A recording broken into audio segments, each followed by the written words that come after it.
Qu'est-ce que tu retiens de cette expérience Ninja Warrior? C'était pas venu avec un esprit vénère pour gagner et que t'es vraiment en train de t'endormir, tu vois, à 3 heures du matin, bah mon gars, c'est que déjà c'était pas fait pour toi, tu vois ce que je veux dire.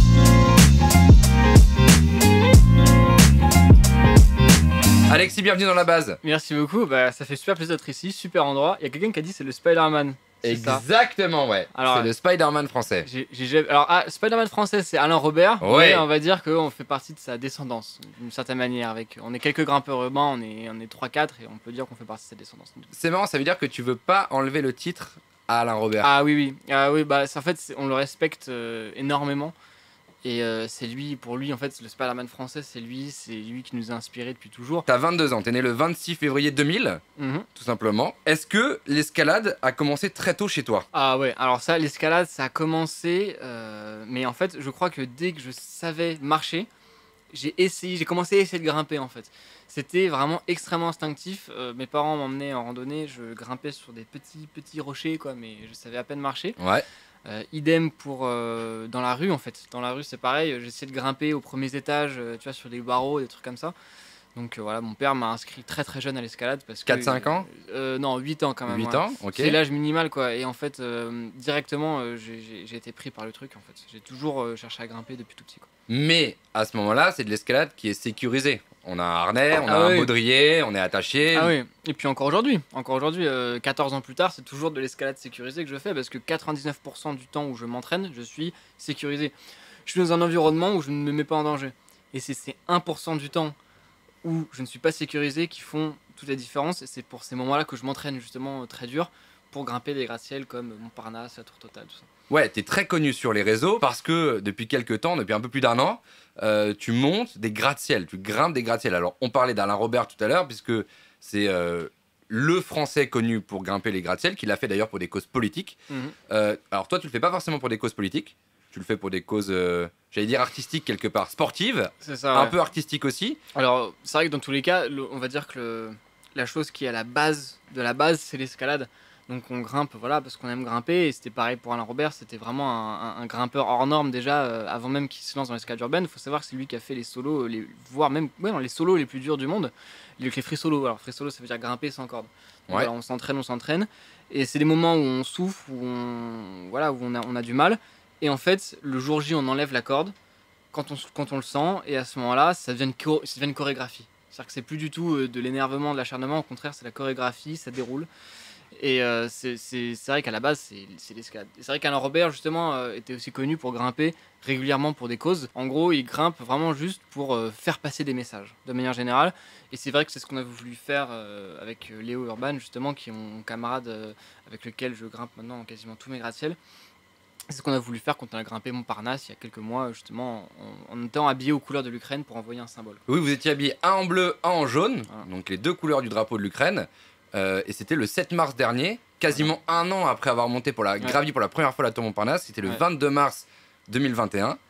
Et là, le 7 mars 2022, vous l'avez regrimpé pour l'Ukraine. En fait, vous l'avez grimpé 3 fois en tout. En tout, je l'ai grimpé 3 fois. Léo l'a grimpé 2 fois. Je l'ai grimpé une fois en fait avec un autre ami à moi, justement, Titouan. Et c'est vrai qu'on est très peu nombreux en fait à faire ça. Allez, il y a une personne en Pologne qui fait ça, une personne ou deux en Angleterre, et on est 3 à faire ça en France.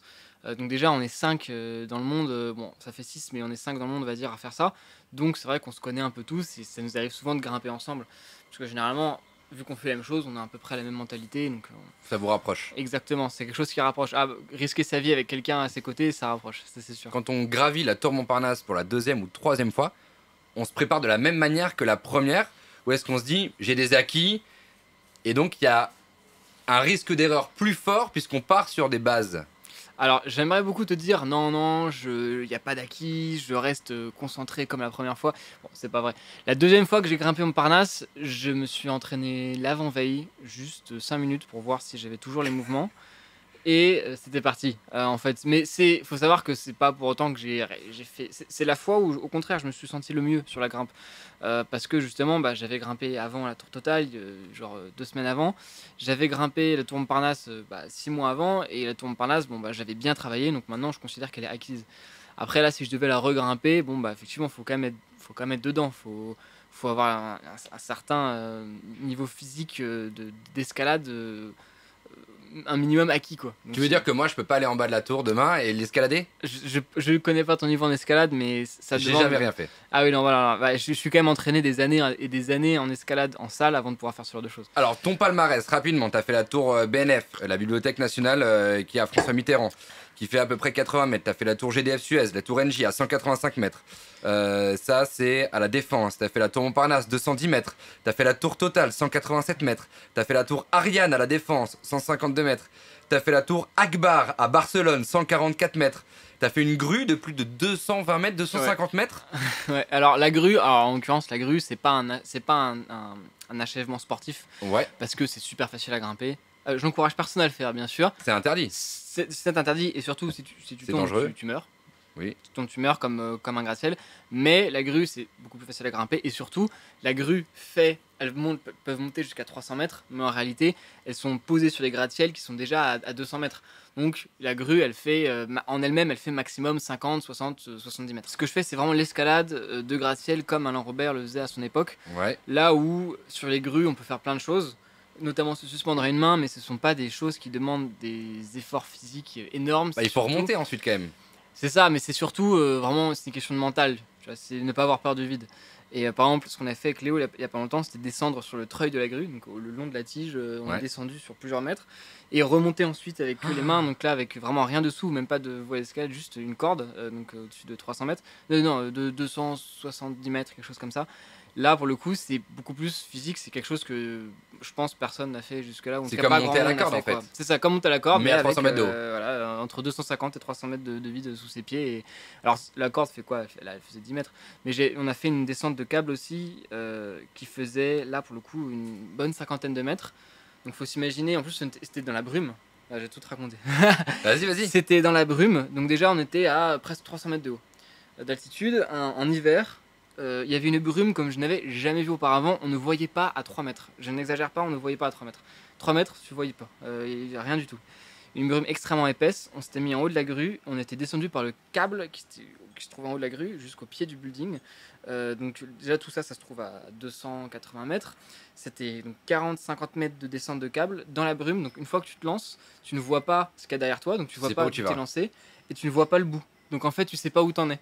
Et c'est un moment où ça te force à te concentrer sur l'instant présent, sur les gestes que tu fais tout de suite. Et parce que tu peux pas regarder, tu peux pas anticiper ce qui va arriver après. Donc tu es obligé de te concentrer sur le moment. Et là, pour le coup, c'était vraiment une perf. Donc même une de mes meilleures perfs, je dois dire, alors que c'était pas un gratte-ciel. Parce que 40 mètres de câble comme ça, engagé, donc c'est une descente un peu à la militaire. Je sais pas si tu vois, en fait, tu as le câble qui est comme ça. Et tu es comme ça, suspendu au câble, avec juste tes deux mains et tes deux pieds. Et pour se relâcher, il faut réussir à lâcher une main, lâcher la deuxième main. Et je suis descendu comme ça et jusqu'au bout. Un peu comme on peut voir sur les films pour aller sur un bateau où on part sur le bout du quai qui monte sur le bateau et donc on met les pieds, les mains. Exactement. Et on y va comme un singe en fait. Exactement, c'est ça. Sur 40 mètres, 50 mètres à presque 300 mètres de haut avec de la brume qui fait que tu vois pas à 3 mètres. Donc quand tu es au milieu, tu vois pas d'où tu es parti, tu vois pas là où tu arrives. Donc tu es obligé de rester focus et c'est ça que j'adore avec cette pratique, c'est que ça t'oblige à rester concentré malgré toi. Quand tu es là, à 200 mètres de haut, plus rien ne compte à part ta survie. Oui, mais avoir la vision de l'objectif, c'est important parce qu'on sait que, tiens, je suis fatigué, mais il me reste un quart, il me reste trois quarts. Alors que là, quand on ne voit rien, on ne sait pas à quel moment on va arriver, donc c'est encore plus déstabilisant. Alors, c'est vrai qu'avoir une vision globale de l'objectif, c'est important, mais je pense que c'est important avant la grimpe. Tu vois ce que je veux dire? C'est-à-dire que réfléchir avant de grimper à ton Montparnasse, se dire, là, c'est tel endroit, je suis à la moitié, tel endroit, je suis au quart. Ok, il y a tel nombre de carreaux, il faut que je prépare. Mais une fois qu'on se lance, c'est vraiment, il faut y réfléchir carreau par carreau. Par exemple, à ton Montparnasse, tu vois, qui fait 210 mètres. Ouais. Quand tu es à la moitié, tu es à 100 mètres, tu te dis pas, il me reste 100 mètres. Non. Tu te dis, ok, il me reste là 4 carreaux. Ensuite, je ferai une pause. Ensuite, je vais faire encore 4 carreaux. Ensuite, j'en ferai que 2. Là, j'arriverai aux 3 quarts. Ensuite, tu vois ce que je veux dire? C'est vraiment, il faut réfléchir petit à petit parce que si tu regardes les 210 mètres comme ça, tu es très vite submergé. Pourquoi est-ce que tu pars pas avec une petite éponge? Tu pourrais leur faire les vitres en même temps, non? Bah, c'est marrant parce qu'en plus, les carreaux de la tour Montparnasse sont parfois un peu poussiéreux et du coup, je peux dessiner des trucs, des cœurs. C'est vrai? Et tu l'as fait au passage? Ouais, je fais toujours. Et même d'ailleurs, quand j'ai grimpé là, la tour Montparnasse récemment, donc avec Léo, j'avais retrouvé des petits cœurs que j'avais dessinés qui dataient d'il y a 6 mois, la deuxième fois où j'avais grimpé. Qui n'ont pas disparu Qui n'ont malgré pas le disparu. temps. Malgré la pluie, malgré le temps, je sais pas comment c'est possible. Tu parles de mouvement mécanique, même, Ouais. comme s'il y avait même plus de réflexion, comme si le corps était livré à lui-même et qu'il agissait mécaniquement. Mhm. Il y a une grosse préparation en amont, ça on l'a bien compris. Mais en dehors de ça, est-ce que pendant la grimpe, ça arrive qu'on ait le vertige, qu'on pense à la mort, qu'on pense à l'accident? Est-ce que ce sont des choses qui traversent l'esprit? Alors non, c'est pas les choses qui traversent l'esprit. En tout cas, en fait, c'est compliqué de te dire si ça traverse l'esprit ou non. Ce que je peux te dire, c'est que ce qu'il ne faut pas, ou ce qu'il faut que ça arrive, il faut pas que ça arrive, ce genre de choses. C'est-à-dire qu'il faut pas que faut pas que j'ai des pensées parasites qui commencent à arriver dans mon esprit, parce que bah, ça parasiterait complètement ma grimpe. Si je commençais à laisser mes émotions parler, ça parasiterait mon jugement, ça pourrait me faire paniquer. Le but, c'est de rester en fait, de garder la tête froide. Rester objectif, garder son sang-froid, et je pense que c'est le pragmatisme en fait. Et c'est vraiment la capacité importante pour faire ce genre de choses, c'est de rester pragmatique, de garder son sang-froid. La tour la plus haute du monde s'appelle la tour Burj Khalifa, Ouais. Burj Khalifa Khalifa, qui est 828 mètres Ouais, de hauteur, ouais, situé à Dubaï. c'est ça. Est-ce que ce serait un délire d'aller faire Burj Khalifa, qui du coup représente 4 fois la tour Montparnasse? Alors, déjà, il faut savoir un truc, c'est que c'est pas la taille qui compte. Parce qu'en fait, le truc, c'est que parfois, il y a des tours qui sont très très hautes, mais qui sont très faciles. Donc, par exemple, bon, j'ai pas d'exemple en tête, mais voilà, par exemple, si la tour Montparnasse fait 210 mètres, bon, je dis pas que attention, c'est pas facile, hein. C'était un gros challenge, ça m'a mis des mois et des mois de préparation intense et spécifique pour la faire, mais la tour Montparnasse est beaucoup plus facile à grimper que la tour Franklin, qui elle, fait, je crois, 150 mètres, ou même moins, non, je crois qu'elle fait 120 mètres, tu vois. En fait, la tour Franklin qui fait 120 mètres est beaucoup plus dur à grimper, mais de très loin, notre plus grosse performance avec Léo, que la tour Montparnasse, où là, c'était plus simple, alors que c'est beaucoup plus grand. Et le Burj Khalifa, je sais pas comment ça se grimpe, pour être honnête. Tout ce que je sais, c'est que si je le grimpe comme ça, à la sauvage, on va dire, je risque la vie. Donc ça, moyennement chaud. Bah, il faut qu'il t'attrape déjà. Faut qu'il m'attrape, c'est vrai, je cours vite. Mais le truc, c'est que... en fait, on aimerait bien grimper légalement à Dubaï avec Léo. Et on a eu... Donc c'est un projet de grimper le Burj Khalifa. Burj Khalifa, pourquoi pas. Nous, on aimerait surtout grimper la tour Cayenne, qui Ok. est une superbe tour, je trouve. En tout cas, en termes de grimpe, elle est plus belle que le Burj Khalifa. C'est une tour torsadée qui fait quasiment, je crois, 500 mètres de mémoire, 450 mètres, un truc comme ça. Et c'est une très belle grimpe, et ça, on aimerait beaucoup la faire légalement. Et on a eu des propositions avec des agences à Dubaï. Malheureusement, pour l'instant, rien ne s'est concrétisé. On n'a pas de nouvelles, en fait. Mais bon, on aimerait beaucoup grimper là-bas, ce serait absolument incroyable. Et donc ça c'est un vrai projet. Ce serait vraiment génial, ouais. Mais en fait, le problème, c'est si on fait ça, on doit passer par une agence à Dubaï avec des clients. Et ce serait incroyable de pouvoir le faire.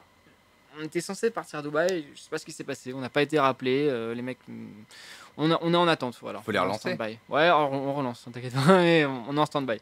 Il y a une tour connue dans le monde entier que vous n'avez jamais escaladée, que tu n'as jamais escaladée, qui s'appelle la tour Eiffel. Ouais, Est-ce que ce serait un projet d'escalader la tour Eiffel? ça m'intéresse pas du tout.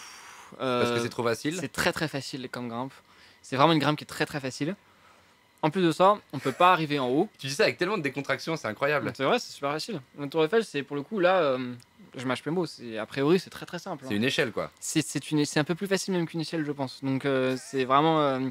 Par contre, ce qui est dur, et ça, effectivement, c'est très dur, et surtout pour moi qui n'aime pas ça, c'est l'aspect sécurité. Les gens qui ont grimpé la tour Eiffel, il y en a beaucoup, hein. C'est pas, c'est fait souvent, ça se fait tous les ans. Tous les ans, les gens qui la font. Ça, faut courir. Faut courir, faut éviter. Là, c'est des gardes armés avec des chiens, etc. Là, c'est pas juste, voilà, tu grimpes, tu fais ton kiff. Là, faut. Ah, tu veux dire que tu peux pas arriver au pied à un des 4 pieds de la tour Eiffel et puis lancer l'escalade? Ah, tu te fais courser, faut courir. Moi, ça me tente pas du tout. Déjà, la grimpe me tente pas. En plus, c'est pas possible d'aller tout en haut de la grimpe, ce qui pour moi gâche un peu le délire. Il y a une nouvelle antenne maintenant, elle est encore plus grande. Ouais, mais justement, on peut pas l'atteindre. C'est ça le problème. Apparemment, les gens qui l'ont grimpé récemment m'ont dit qu'on pouvait pas l'atteindre. Faudrait que je demande à Alain si lui il l'a atteint ou pas, mais je m'étonnerais pas que oui. Mais en tout cas, apparemment, en ce moment, actuellement, c'est pas possible. Et le problème, c'est que oui, moi, ça m'intéresse pas de jouer au chat et à la souris avec la sécurité. Malheureusement, parfois, ça m'arrive. Voilà, c'est sur des chantiers ou ces trucs pour atteindre des immeubles ou atteindre des grues. Mais c'est vraiment pas mon délire. Donc, la Tour Eiffel, c'est vraiment un truc qui m'intéresse pas du tout. Et puis, en plus de ça, ouais, je vais rajouter une couche, je la trouve pas très belle. Je la trouve moins belle que la tour Montparnasse. En fait, la tour Eiffel, elle est belle, oui, peut-être de loin, mais vue comme ça, à grimper, non, ça m'intéresse pas. La grimpe n'est pas intéressante. C'est trop de risques judiciaires en plus. Au final, pour une grimpe qui va juste me faire peur parce que j'aurais peur de la sécurité. Et moi, je veux pas grimper avec un état d'esprit en alerte comme ça par rapport à la sécurité. J'ai besoin d'être serein, d'être calme. Voilà. Il y a forcément cette question légale qui revient à chaque fois. Je crois que la peine maximale encourue, c'est 15 000 € d'amende et 1 an de prison. Ouais. Alors, et tu vas finir par le faire, l'an de prison, toi. Malheureusement, je ne peux rien dire à propos de pour l'instant, les Alors pourquoi tu peux rien etc. dire? Parce qu'en fait, le fait de dire que ça ne te fait rien, ça pourrait encourager d'autres mecs à le faire, c'est ça en fait? Alors, en plus, en l'occurrence, j'ai pas rien eu. J'ai eu quand même des trucs, pour l'instant, T'as rien payé de très cher? Pour l'instant, j'ai rien de payé de très cher, mais il y a encore des enquêtes en cours. Donc, bon, je veux pas faire le malin. Déjà, il y a ça. Déjà, effectivement, je vais pas dire parce que j'ai pas envie d'encourager, que ce soit dans un sens ou dans l'autre. Je veux rester neutre par rapport à ça, par rapport aux gens. Et en plus de ça, effectivement, oui, il y a encore des choses qui sont en cours en fait, donc je vais pas faire le malin du tout. Qu'est-ce qui est en cours? La première tour Montparnasse? Pas des enquêtes, mais des procédures. Voilà, des procédures. Oui, mais lesquelles? Par rapport à quelle grimpe? Par rapport à la tour Franklin, par rapport à même d'autres trucs dont je peux vraiment pas parler, mais d'autres tours que t'as grimpé, on le sait. Ouais, que j'ai grimpé ou que j'ai essayé de grimper, que je me suis fait attraper avant, ce genre de choses quoi. C'est déjà arrivé. On peut pas citer les tours. Il y a un truc où il y a une tour en particulier où effectivement je me suis fait attraper. On est entre nous ici. On est entre nous. Je me suis fait attraper, j'ai réussi à m'enfuir, mais je ne peux vraiment pas dire le truc. C'est vraiment top secret quoi. Je dis pas que je suis recherché dans un pays, mais. Ah, pas en France, tu veux dire? C'est pas en France, ouais. Ah oui, d'accord, j'en dis trop là, j'en dis trop. Mais bon, voilà, c'est pas comme si j'étais recherché dans un autre pays que la France, mais pas loin quoi. En Espagne, à Barcelone quoi. Pas en Espagne, non, mais bon, voilà. En Allemagne. Hop. Non, mais c'est forcément une question importante parce qu'elle revient à chaque fois. Je crois que j'allais dire l'intitulé, c'est mise en danger de la vie d'autrui. Ouais. Alors pourquoi mise en danger de la vie d'autrui? Parce que tu mets la vie. En fait, c'est ta vie que tu mets en danger. Parce qu'il faut trouver un truc, c'est tout. Il faut trouver un truc pour que ce genre pour nous emmener au commissariat et pour qu'une procédure se fasse. Ils peuvent pas faire une procédure sous prétexte qu'on a grimpé un gratte-ciel vu que c'est nulle part dans la loi. Par exemple, en Espagne, c'est ta faute quoi. Ouais, déjà, ouais, et puis surtout je vais tomber sur personne. Encore une fois, j'ai répété 1 milliard de fois, mais on prend les mesures de précaution maximales pour que déjà, même si on tombe sur personne. Ah, c'est ça la mise en danger de la vie d'autrui, c'est que si tu tombes, tu peux tomber sur quelqu'un. En l'occurrence, c'est même pas ça. En l'occurrence, c'est si jamais on a un problème, des unités d'intervention doivent venir pour nous chercher et potentiellement ça peut encourir des dangers sur quelqu'un, mettre en danger la vie de quelqu'un. Donc c'est très très abstrait, bien sûr. En fait, c'est quand tu grimpes dans n'importe quel autre pays que la France, tu n'as pas mise en danger la vie d'autrui parce que dans ce pays, la loi est prévue pour. Par exemple, en Espagne, c'est une contravention. Voilà, grimper un gratte-ciel, c'est comme un PV. C'est comme un excès de vitesse sur la route. C'est 600 €. Ok, donc tu sais que quand tu vas grimper la tour à Barcelone, la tour Akbar, tu sais que tu vas payer 600 €. A priori, c'est ça. Bon, après, je vais pas m'étaler sur le comment on fait, etc. Encore une fois, faut pas trop que je m'étale là-dessus, mais. Prépare ton chèque dans la poche et puis tu escalades quoi. En tout cas, au minimum, faut que j'ai de quoi payer, etc. Par exemple, en Allemagne, c'est considéré comme un crime, je crois, mais pas un gros crime, quoi. Voilà. Mais ascension de gratte-ciel, c'est un truc qui existe en fait dans les autres pays. Et si tu vas aux États-Unis, bon là, c'est propriété privée. Là, c'est encore pire. Propriété privée, ça rigole pas là-bas. Est-ce que tu as un manager? En ce qui concerne les marques, tout ça, pour l'instant, j'ai pas d'agent. J'ai quelques propositions. Justement, parce que je vois qu'il y a une question. Comment tu gagnes ta vie? Eh ben, je gagne pas ma vie. T'es étudiant. Voilà. Pour l'instant, je gagne pas ma vie. Je suis étudiant et pour l'instant, je n'arrive pas à vivre avec ma passion.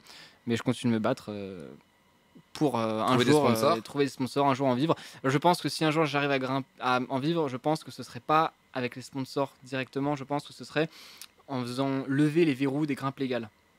C'est ce que je veux dire. C'est-à-dire trouver un moyen de grimper légalement à Dubaï, puis un autre à Dubaï, puis éventuellement en Amérique, puis aux USA, tout ça, même au Brésil. Si j'arrive à trouver un moyen de grimper légalement là-bas, là tout de suite, c'est sûr que je sais, les marques vont venir toquer aux portes parce que ça marchera super bien. Si j'ai grimpé légalement, ça marchera super bien, surtout aux États-Unis. Tu vois, t'imagines, ça passerait à la télé et tout. Alain Robert avec grimpé aux États-Unis, ça va super bien marcher. Donc moi, je pense que c'est comme ça qu'il faut qu'on fasse. En fait, si on veut réussir à grimper, à vivre de notre passion, il faut qu'on fasse péter le verrou des grimpes légales. Pour l'instant, on a du mal. On a eu une piste avec Dubaï. Pour l'instant, on est en stand-by. Voilà. Mais on va tout donner, on va continuer. On parle beaucoup des tours et donc forcément de la grimpe illégale, mais en fait tu pourrais très bien en vivre si tu étais athlète et que tu faisais les Jeux Olympiques, tu pourrais faire les Jeux Olympiques d'escalade, en fait tu pourrais être un athlète français. Alors, Pourquoi ne pas le faire dans la légalité? Pourquoi ne pas gagner sa vie en étant athlète français? parce que je suis pas grimpeur de haut niveau en bloc Et pourquoi ne pas en le devenir? compétition. Ah mais j'ai pas le niveau, c'est tout simple. C'est moi je m'entraîne pour ces choses-là. Je m'entraîne pas pour faire du bloc en compétition. En bloc en compétition, je me ferais plier. Je pense que là, surtout en ce moment où j'ai un entraînement vraiment très axé grimpe urbaine, je pense que je me ferais plier très facilement en compétition. Vraiment, même si je m'y mettais dès maintenant, je serais pas très bon. Et puis de toute façon, c'est pas ça que je veux faire. C'est simple que ça. J'ai pas envie. Moi, je Ok. me vois pas faire de la compétition en escalade. C'est vraiment pas mon délire. Moi, je marche dans la rue et je vois un gratte-ciel, je veux grimper quoi. Je veux trouver une manière d'arriver en haut. Et s'il faut s'entraîner des mois et des mois comme un acharné en y allant toutes les nuits pour m'entraîner, bah, ça se fera comme ça. Et en préparant aussi dans ton garage, tu as Ouais. vissé au mur 2 tiges métalliques qui te permettent d'avoir à peu près l'écart des fenêtres d'une tour pour t'entraîner chez toi. Exactement, ouais, c'est ça. Bah, du coup, je m'étais entraîné aussi pendant le confinement. J'avais mis ces tiges métalliques là pour m'entraîner en fait, pour imiter les carreaux d'un gratte-ciel. Donc, c'est pas un gratte-ciel en particulier, ça pourrait marcher pour Tour Total, Tour Montparnasse. En l'occurrence, j'avais fait pour la Tour Montparnasse la première fois, mais c'est une disposition qui ressemble pas mal au Tour Les Mercuriales. J'y pense beaucoup en ce moment. Voilà. Ok, donc ça c'est un des gros projets. Ouais, pas pour l'instant en tout cas, ça c'est sûr. Je préviens si jamais il y a les mecs de la Sécu de la Tour qui me regardent, c'est pas pour tout de suite, hein, mais ça m'attire beaucoup. Est-ce que tu as déjà été contacté par Red Bull? Ça c'est une bonne question, ça peut être un bon sponsor. Est-ce que tu as été Ouais. contacté par Red Bull pour pouvoir avoir certaines autorisations pour faire certaines tours? C'est une bonne question. J'y ai pensé. Alors en fait, je me dis soit je trouve un moyen de grimper légalement et je chope des sponsors de marques connues. Mais oui, parce que tu peux pas être sponsorisé si Voilà. c'est légal. Soit je trouve des marques connues qui m'arrangent des coups pour faire des trucs sponsorisés. Le problème, c'est que des marques comme Red Bull, mais n'importe quelle autre marque, n'importe quelle autre grande marque, en fait, pour l'instant, ne voudrait pas me sponsoriser pour 2 raisons. La première raison, on va dire, qui est la moins importante, c'est que le côté illégal. Ah bah c'est illégal. C'est pas illégal, c'est juste pas légal. Tu vois ce que je veux dire? C'est pas écrit qu'on n'a pas le droit de faire ça. Non, mais c'est vrai, du coup, parce que techniquement, j'ai jamais été dans l'illégalité. J'ai un casier vierge, j'ai rien. Mais comme toutes les marques, ils ne peuvent pas se permettre de risquer leur marque, en fait, leur image de marque, à Bien sûr. sponsoriser un mec qui pourrait potentiellement se tuer. Il y a évidemment cette question de l'entourage. Les parents, ils disent quoi? Alors, Les parents et l'entourage, quand tu arrives en soirée et que tu racontes un peu ce que tu fais, comment Alors- ça réagit autour de alors, toi? déjà, pour mes parents, ils comprennent d'un côté, forcément, parce qu'ils connaissent. Ils savent comment je suis. Ils savent que je suis quelqu'un qui suis facilement anxieux quand je ne maîtrise pas ce qui se passe et que j'ai besoin de maîtriser la situation. Et c'est Ouais. pour ça que je grimpe des tours. C'est parce que quand je grimpe, ma survie est entre mes doigts et mes doigts uniquement. Et à ce moment-là, en fait, je me sens bien, je me sens à l'aise. J'ai pas la tête prise, alors que par exemple, si je vais dans la voiture de quelqu'un qui conduit, là, je vais me sentir pas très bien. Je pourrais pas faire, par exemple, de saut élastique, toutes ces choses-là, je pourrais pas faire, je suis trop flippé. Quand je ne maîtrise pas la situation, quand je n'ai pas un levier d'action sur ce qui va se passer, je suis flippé. C'est pour ça que mes parents comprennent un peu, mais forcément, ils sont très inquiets. J'avais une question sur les agents de sécurité qui te réceptionnent. Quelles sont les pires réactions que tu as eues et quelles sont les meilleures réactions que tu as eues? Je sais que à la Tour Montparnasse, on t'a accueilli avec de l'eau, on a fait en sorte de prendre soin de toi. Je crois que tu avais les doigts qui étaient brûlés parce que Ouais. il me semble que les barres métalliques sont très chaudes avec le Mhm. soleil et l'exposition au soleil. Donc tu passes ton temps avec des doigts sur des barres métalliques très chaudes. Ouais. Quelles sont les pires réactions, les meilleures réactions que tu aies pu avoir après avoir grimpé une tour? Bah, j'ai toujours des bonnes réactions. Hein. Une phrase, un bon mot, une blague Alors, j'ai une très bonne réaction sur la dernière tour que j'ai grimpée. Donc, j'ai grimpé la tour BNF, Bibliothèque François Mitterrand. Oui. Je sais pas si dans le chat, il y en a qui voient où c'est la bibliothèque François Mitterrand. Les 4 tours. C'est au sud-est de Paris. C'est ça, voilà. Et bah, j'ai grimpé une des tours avec Léo. Et le mec, quand j'étais arrivé en haut, était super sympa, tu vois. Il m'a laissé m'asseoir au bord pour regarder Léo qui arrivait. J'étais pas allé discuter avec lui. Il s'est assis au bord de la tour avec moi. Super sympa, le mec, incroyable. J'ai toujours des bonnes expériences, toujours des bonnes surprises, sauf. Enfin, j'ai pas de mauvaises surprises. J'ai pas toujours des bonnes surprises, mais j'ai jamais de mauvaises surprises. Sur Montparnasse, on m'a offert un petit sirop à l'eau au citron, là, je m'en souviens, c'était délicieux. Jamais j'avais goûté un truc aussi bon de ma vie. Et par contre, effectivement, bah, une fois, j'étais arrivé en haut de la tour Ariane. Là, la police était très énervée. Ils m'ont directement pris, ils m'ont immobilisé, ils m'ont mis les menottes. Voilà, bon, bah, c'est pas grave. Enfin, ils m'ont pas violenté ni rien, bien sûr. Hein, La première fois qu'on est menotté, ça secoue un peu. Non, ça fait pas. Non. Quels sont les meilleurs moments, les meilleurs souvenirs que tu gardes justement d'escalade, soit de Tours, soit de toi? Déjà, je différencierais bien les deux, tu vois. Ouais. Une de mes meilleures expériences d'escalade, c'était récemment, c'était quand je suis arrivé en haut de la tour Franklin, donc ma plus grosse perf, mais de très loin, avec Léo. Une fois être arrivé en haut, c'était incroyable, c'était un soulagement parce que bah, quand tu te lances, c'est un peu comme le chat Schrödinger en fait. Tu vois, le chat Schrödinger, il est dans sa boîte, tu lui donnes pas à manger, tant que tu n'ouvres pas la boîte, il est ni mort ni vivant, tu vois, tu sais pas vraiment. C'est pareil quand je grimpe, je deviens un Alexis de Schrödinger, c'est-à-dire que tant que je suis pas arrivé en haut, on peut pas vraiment dire que je suis vivant, mais en même temps je suis pas vraiment mort non plus, tu vois. Donc, forcément, quand tu es à cet endroit-là, sur un gratte-ciel, tu vois, à plus de 100 mètres, tu es dans un état où en fait, tu peux pas dire tout de suite si t'es mort ou t'es vivant, tu peux dire, attends, je te répondrai dans une demi-heure, tu vois, quand je serai en haut. Et du coup, quand tu arrives en haut, bah, c'est incroyable. C'est une forme de renaissance, justement, c'est ce que disait Alain Robert, c'est comme si tu naissais à nouveau, c'est assez incroyable. Donc, je pense que ce moment-là, c'était ouf parce que c'était vraiment la plus grosse perf et j'étais tellement heureux, quoi. C'est vraiment le fait d'avoir une vision, de travailler et de réaliser cette vision, c'est absolument phénoménal. C'est un des meilleurs sentiments du monde, quoi. J'imagine qu'il y a une préparation psychologique aussi. Et comme ça, quand tu arrives en bas, on redéroule cette mécanique des gestes. Exactement. En fait, il faut que ça déroule. En fait, quand on s'entraîne sur le gratte-ciel, il faut s'imaginer grimper, il faut vraiment avoir cette vision et travailler pour la réaliser. Et c'est justement en ayant cette vision qu'on va se rassurer et que c'est comme si le corps allait s'habituer et allait comprendre ce qu'on va lui demander de faire, en fait. Et c'est vraiment ça, je dirais, ma routine, on va dire. C'est par exemple, toujours avoir cette vision en tête, et puis la veille, me calmer, essayer de me coucher tôt, ne pas penser à ça.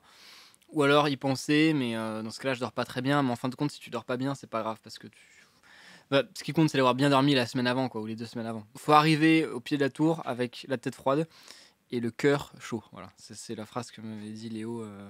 Je pense que c'est ça. La tête froide, mais le cœur chaud. Il y a un pan sportif dont on n'a pas du tout parlé. C'est celui de Ninja Warrior, Ouais. puisque tu as participé à cette émission de divertissement sur TF1. Il y a pas longtemps d'ailleurs, c'était en janvier dernier, avec un très beau parcours. C'est gentil, merci. Non, mais avec plaisir. Qu'est-ce que tu retiens de cette expérience Ninja Warrior? C'est plutôt sympa. Moi, je m'étais inscrit juste comme ça, parce qu'on m'avait proposé. J'ai fait aller, pourquoi pas, let's go. Non, mais je me suis dit, je vais voir jusqu'où je peux aller en fait. Est-ce que c'est dur? Parce qu'il paraît qu'en fait les tournages se font de nuit. Enfin d'ailleurs les tournages se font de nuit puisqu'on le voit à la télé. Tu tournes à 3h du matin ou à 4h du matin, on ne sait pas quand tu tournes. Et psychologiquement et sportivement, t'es pas forcément dans les meilleures conditions. Ouais, alors il y a un aspect où justement il y a pas mal de gens qui se plaignent. Il y a un aspect où effectivement, non, mais c'est comme ça en fait. Tu vois, tu passes à 3h du matin, arrête d'être fragile quoi. C'est bon, tu dormiras plus tard. Ça, je comprends pas les gens qui critiquent le fait qu'on passe le soir. C'est comme ça mon gars. C'est juste prends un café et prends sur toi et puis tu dormiras le lendemain quoi. Tu vois ce que je veux dire? Il y a un moment, si t'es pas venu avec un esprit vénère pour gagner et que t'es vraiment en train de t'endormir, tu vois, à 3h du matin, mon gars, c'est que déjà c'était pas fait pour toi, tu vois ce que je veux dire. Bon, ça c'est voilà une chose. Par contre, effectivement, d'autre côté, donc là je prends la défense de Ninja Warrior. Par contre, pour critiquer un peu, c'est vrai que il y a un aspect où voilà, tiens, ce truc là, c'est glissant, là il y avait un peu d'eau, etc. Qui fait que c'est pas forcément toujours très juste, du coup forcément entre les candidats, mais c'est quand même globalement déjà je veux dire, faut retenir c'est la télévision et ça faut que les gens le comprennent aussi, c'est que c'est la télévision, c'est pas forcément c'est pas carré comme des compétitions où là tout est minutieusement préparé. Le but ça reste de de faire de l'audience, donc bon, c'est normal que tout soit pas aussi carré, les heures de tournage, le fait qu'on passe à 3h du matin, c'est comme ça. On est des candidats, la prod ne ment pas, hein, la prod reste honnête, hein, c'est juste que les gens se font des images de Ninja Warrior qui sont genre une compétition très très carrée, tout. Non, mais c'est dans la télévision et personne ne vous a dit que vous allez devenir connu et célèbre en y allant, c'est normal. T'as des regrets sur ton parcours dans Ninja Warrior? Ouais, j'ai un regret qui est que j'étais un peu bête, j'ai trop réfléchi. Je suis allé jusqu'en finale. Ouais. Donc déjà première participation sans m'être entraîné pour Ninja Warrior. Finale, je crois que je suis un des seuls, voire le seul. Non mais le parcours est sublime. Ah c'est gentil. Je crois que je suis un des seuls à ne pas m'être entraîné pour Ninja Warrior qui arrive en finale, je crois, parce que j'y suis arrivé vraiment en mode touriste, mais total. en me disant bon, on va voir jusqu'où je vais aller, quoi. On va voir. Par contre, je suis arrivé avec cette mentalité de on va voir, mais vénère quand même, tu vois. Faut pas non plus prendre un truc à la légère. T'es pas venu, tu vois. Enfin, si en plus tu perds, bah t'es obligé de partir la nuit même. Donc, commencer à faire tes bagages la nuit même, donc t'as pas envie de perdre. Donc, j'y suis allé quand même avec l'idée que là, j'y allais pas pour rigoler. J'y allais vraiment pour aller jusqu'au plus loin possible. Par contre, oui, je suis pas allé avec un objectif précis en tête. J'y suis allé comme ça, genre, ouais, bon, bah, on va voir. Hein. Et tu regrettes de ne pas y être allé de manière plus. Non, même pas. Je regarde juste, sur le coup, j'étais bête. J'ai décidé de prendre la corde et de ne pas m'accrocher là où je devais m'accrocher. Je suis même pas tombé sur un obstacle, je suis tombé sur la tyrolienne entre deux obstacles. Je suis tombé à un endroit où normalement t'es pas censé tomber, quoi, tu vois. Je sais pas, j'ai été bête, j'ai mal calculé le truc de la corde. La corde est passée un peu à gauche, du coup ça m'a fait paniquer. Je me suis dit, est-ce que j'ai le droit d'aller là? Et je me suis dit, non, j'ai peut-être pas le droit, donc je suis resté sur la corde. La corde est repartie dans l'autre sens. Et là où je m'étais dit, est-ce que j'avais pas le droit? Bah c'était là qu'il fallait que j'aille. Voilà, donc c'est tout bête. J'ai mis un pied sur la plateforme, j'ai fait merde, ça se trouve, j'ai pas le droit, j'ai enlevé. Et c'était bien là qu'il fallait que j'aille. Donc tout bête quoi. Mais c'est pas grave, écoute, première participation. Tu le referas au final, bah, je le referai si la prod me propose de le refaire. Voilà, ça n'a pas été le cas pour la saison. Oh, j'ai pas le droit de le dire ça. Bon. Ça restera entre nous les gars. Bon, j'ai pas été sélectionné pour la saison d'après. Écoute, voilà, c'est, je sais pas. C'est donc saison 6 finale, saison 7 j'ai pas été sélectionné. S'ils veulent de moi pour la saison 8, ouais, peut-être que je viendrai. Ouais. Merci beaucoup, Alexis. Merci beaucoup. Et puis, n'hésitez pas à me suivre sur Instagram aussi. Hein, voilà. C'est très facile à trouver, Alexis Lando partout. Merci les amis, merci à Adrien et François, les propriétaires du restaurant, de nous recevoir comme chaque semaine. Merci au chef Clément, à Noémie, la directrice. J'embrasse Martin, tiens, qui nous fait les vidéos aussi sur YouTube et sur TikTok. Et puis un grand merci à Lucas, qui était là à la Réal aujourd'hui. Merci poto, c'était très cool. Merci les amis, rendez-vous la semaine prochaine. C'était La Base. Je m'appelle Mathieu Gérard. À plus.